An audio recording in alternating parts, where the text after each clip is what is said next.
يا صباح الخير وصباح الفل على كل حبايبنا الحلوين. ازيكم يا حبايب قلبي؟ عاملين ايه؟ يا رب تكونوا بخير، اللهم امين يا رب العالمين. احنا قلنا بقى يا حبايبي زي ما انتم شايفين كده، طبعا المدارس بقى بدأت كده، فقلنا ايه نعمل قرصتين حلوين كده ينفعوا لحبايبنا في الفطار وينفعوا للكبار.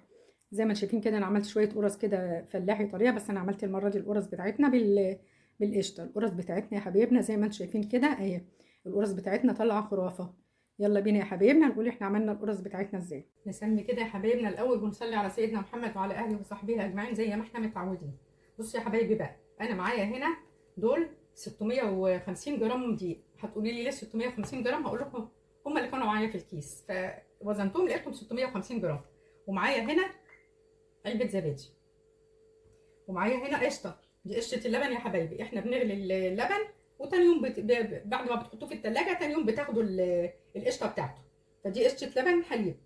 ومعايا هنا يا حبايبنا بسم الله الرحمن الرحيم معلقتين لبن بودر كبار اهم زي ما انتم شايفينهم كده، ومعلقه كبيره برده هرميه نشا. وطبعا معانا الخميره الفوريه. فاول حاجه يا حبايبنا هنعملها ايه؟ هنعمل الاول الخميره بتاعتنا عشان نكون احنا ضامنينها. انا معايا هنا بسم الله الرحمن الرحيم كبيره سكر. بسم الله الرحمن الرحيم.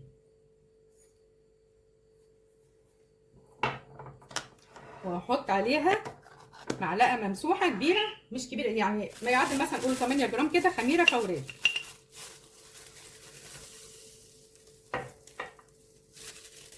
او زي ما انتم شايفينها يا حبايبي معلقه كبيره ممسوحه يعني ما يعادل 8 جرام. هنزل بقى على الخميره بتاعتنا يا حبايبنا ما يعادل بايه، مثلا 3 معالق او ربع كوبايه وسط كده ميه دافيه. لازم تكون الميه دافيه يا حبايبنا عشان الخميره بتاعتنا تشتغل اهو. وهنبدا ندوب الخميره بتاعتنا مع السكر وهنسيبها على جنب عشان احنا عايزين الخميره بتاعتنا. انا ضامنه الخميره، بس برضو لازم تعملوا الاختبار ده يا حبايبنا عشان الخميره بتاعتكم مش شغاله المكونات بتاعتها والقرص بتاعتنا تطلع هبط. هنغطي بقى كده يا حبايبنا الخميره بتاعتنا ونركنها على جنب. نيجي بقى للمكونات الجافه بتاعتنا. بصوا يا حبايبي ادي طبعا الدقيق بتاعنا اهو. اول حاجه لما نفتكرها دايما ذره الملح. فانا معايا هنا بسم الله الرحمن الرحيم شويه ملح صغيرين، المعلقه بتاعتي صغيره قوي اهي. وهنزل عليهم بمعلقتين سكر كبار. السكر يا حبايبي بيدي لون حلو للقرص بتاعتنا وطعم حلو. ادي معلقه اهي سكر وادي معلقه تانيه. وهنزل باللبن بتاعنا اللي هو البودر والخميره والنشا. المعلقتين الكبر اللي هم اللبن البودر والمعلقه الكبيره النشا. هنزل كمان كده يا حبايبنا على الدقيق بتاعنا بمعلقه صغيره بيكنج باودر اهو زي ما انتم شايفين يا حبايبي. وبرده هبدا نقلبه. بصوا يا حبايبي بقى انا هنا معايا حوالي 150 جرام سمنه. انتوا ممكن تحطوا سمنه على زيت بس تاكدوا اهم حاجه ان يكون الزيت بتاعنا يكون ريحته حلوه. انا حاطه ال 150 جرام سمنه وسيحتهم يعني اديتهم دقيقه واحده في الميكروويف. هبدا انزل بيهم على الدقيق بتاعنا. بسم الله الرحمن الرحيم. عايزه اقول لكم يا حبايبي القرص بتاعتنا دي من اسهل ما يكون، بس اهم حاجه يا حبايبي اتعودوا لما تكونوا بتعملوا اي معجنات ظبطوا حاجتكم قبليها، بتلاقي الحاجه معاكم ما بتاخدش وقت.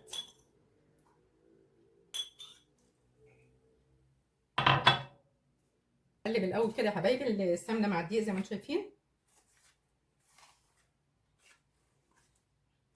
الدقيق ده بس بيتقلب يا حبيبنا مش بيت بس، لان احنا القرص بتاعتنا قرص فلاحي طريه، بس احنا النهارده هنعملها بالقشطه.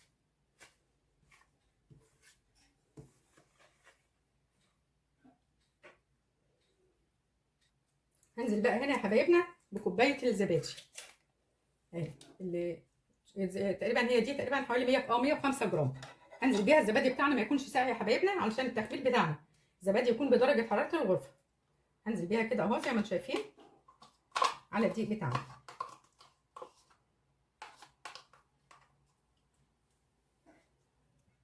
هنقلب برده كده يا حبايبنا الزبادي مع الدقيق والسمنه.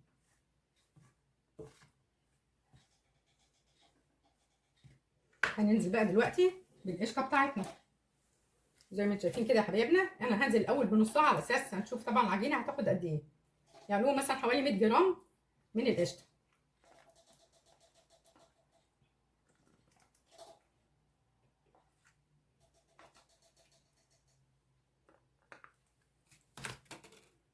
بصوا يا حبايبي، انتوا عندكم خيارات. لو مفيش زبادي متوفر عندكم عادي ممكن تنزلوا بنص كوبايه لبن. انا هبدا دلوقتي اقلب المكونات بتاعتنا، انزل بقى عليها كده بايدي، وبعد كده ابقى انزل بالخميره الفوريه بتاعتنا.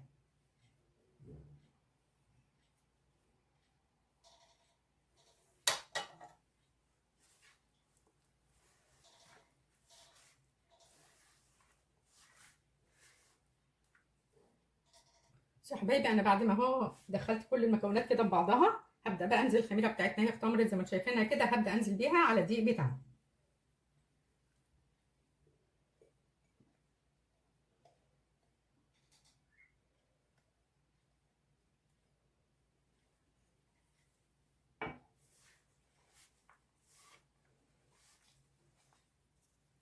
بصوا بقى يا حبايبي، انا معايا هنا نص كوبايه ميه دافيه، حتى حطيتها في نفس الكوبايه بتاعه الخميره. هنزل حبه حبه لغايه لما بنعمل اختبار للعجينه بتاعتنا يا حبايبنا. ما بننزلش بالميه كلها، والميه بتاعتنا بتكون دافيه. هنبدا برضو نلم في العجينه بتاعتنا تبع ما الدقيق بتاعنا بياخد. طبعا انا ما حطيتش، ما عجنتش بلبن، لان انا حاطه لبن بودر وحاطه قشطه وحاطه زبادي. بس حبايبي، هي خدت مني نص الكوبايه ما عدا، يا دوبك خدت مني نص الكوبايه ما عدا ما هي معلقه الميه دي اللي فاضله بس. انا هبدا بقى. بصي يا حبايبي، بعد ما العجينه بدات تلم من الطبق بتاعنا كده زي ما انتم شايفين، العجينه بتاعتنا حلوه، لا تخينه لا تقيله بمعنى اصح، ولا خفيفه. العجينه لو خفت منكم او تريت منكم قوي يا حبايبي هتفرش القرص بتاعتنا في الفرن. ابدا بقى كده. بصي يا حبايبي، انا اهي معايا دلوقتي الرخامه بتاعتنا، طبعا لازم تكونوا ماسحينها ونضيفها يا حبايبنا علشان احنا طبعا بنعمل عليها اكل. هبدا بقى اخدها على الرخامه بتاعتنا، وتفضلوا كده رايحين جايين بيها يا حبايبي اهي. احنا عايزين العجينه بتاعتنا تكون ناعمه، يعني ممكن تاخد لها مثلا كده رايح جاي مثلا مش اقل من 5 دقائق. دي يا حبايبنا العجينه بتاعتنا اهي بقت ناعمه وكويسه اهو، زي ما انتم شايفين كده عجينتنا بقت كويسه. هبدا بقى احطها في الطبق يا حبايبي، واغطيها بكيس بلاستيك كده، يا دوبك بس على مدهن الصينيات بتاعتي. يعني انا دايما بحب القرص بتاعتي تريح على الصينيات نفسها. تبقى بس كده حوالي 5 دقايق يا دوبك على ما اطلع الصينيتين بتوعي وادهن. يا حبايبي، انا يا دوبك دهنت الصينيات يعني ما فيش 5 دقايق بالظبط. هبدا بقى نكور. العصافير بتوعنا بيصبحوا عليكم كالعاده، معلش. هبدا بقى اكور يا حبايبنا. انا عايزه القرص بتاعتنا ما تكونش كبيره قوي، انتوا يعني زي الحجم اللي انتوا بتحبوه. انا بحب دايما القرص بتاعتنا ما تبقاش كبيره قوي، عشان ما في مثلا لو عندك طفل ولا حاجه ما يقطمش من القرصه ويسيب بقيتها. وبتبداوا بصوا يا حبايبي، تبداوا تفردوها كده على الطبق او على رخامه اهو كده، وتبداوا تلموها تاني. احنا عشان القرصه بتاعتنا تبقى مفرغه من النص، ما تبقاش مكتومه اهو. بصوا يا حبايبي، انا بعد كده لميتها تاني اهي اهي، وابدا كده بقى ادورها واحطها في قلب الصينيه.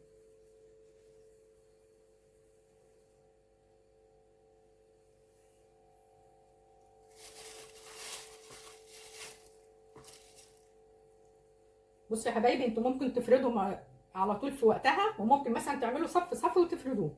انا بعمل صف صف وافرده، بس لو خلي بالكم يا حبايبي لازم تسيبوا مسافات بين القرصه والقرصه عشان القرص ما تلزقش مع بعض في بعضها. احنا عايزين القرص بتاعتنا تبقى متحمره من الجزء اللي انتوا لامينه من تحت يا حبايبي من القرصه، تحطوها على تحت اهو.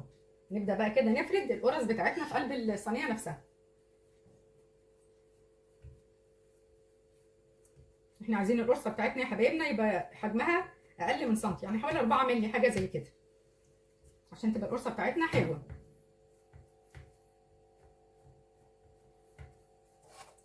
اهو. زي ما انتم شايفين كده يا حبايبي اهو.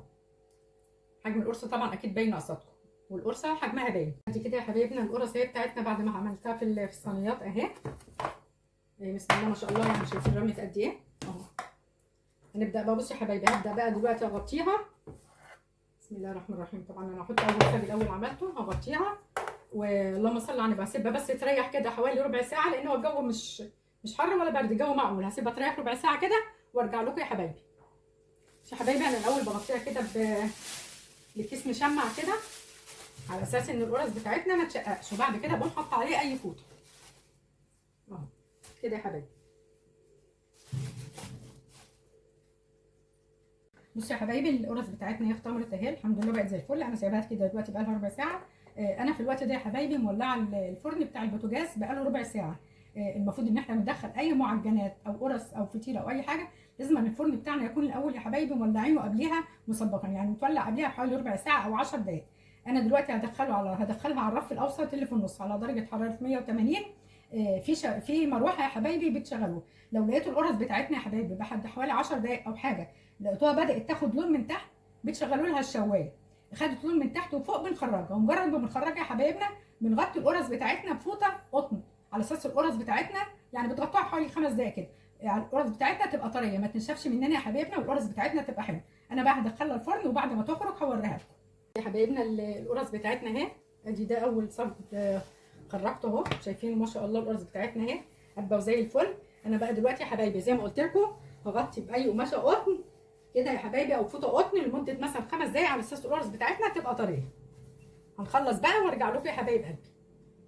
ادي كده يا حبايب قلبي القرص بتاعتنا اهي بعد ما حطيتها في الطبق زي ما انتم شايفينها كده يا حبايبنا، اللي ما شاء الله 600 جرام رم، وعملوا معانا كميه كبيره اهي زي ما انتم شايفين. القرص بتاعتنا عايزه اقول لكم طالعه طعمها وريحتها خرافه، الطعم بتاعها في منتهى الجمال يا حبايبي.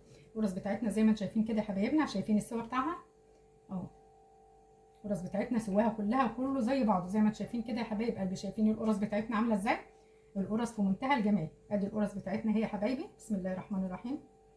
بصوا القرص بتاعتنا، شايفين يا حبايبي القرص بتاعتنا اهي مفرغه وجميله، غير كمان طعمها في منتهى الجمال. عايزه اقول لكم بقى يا حبايب قلبي كده بقى، لو الفيديو بتاعنا عجبكم ما تنسوناش بقى في الشير واللايك وعلامه الاشتراك، وباكد كمان يا حبايبي على اللايك عشان اللايك هو اللي بيرفع الفيديو. اترككم في رعايه الله، والسلام عليكم ورحمه الله وبركاته.